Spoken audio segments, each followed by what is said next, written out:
যদি আওয়ামী লীগকে অপবাদ দিয়ে মিথ্যা মামলা দিছে, তাহলে আজকেও যদি মিথ্যা মামলা দাও, তা আওয়ামী লীগের দোষটা কোথায় আমাকে বলুন?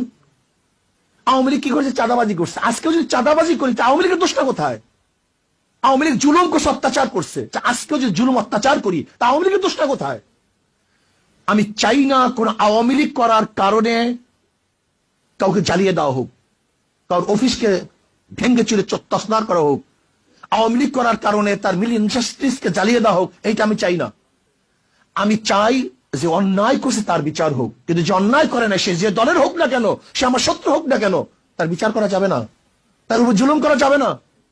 এই জুলুম মুক্ত এক দেশ আমরা করতে চাই, প্রত্যেকের অধিকারকে প্রতিষ্ঠিত করতে চাই।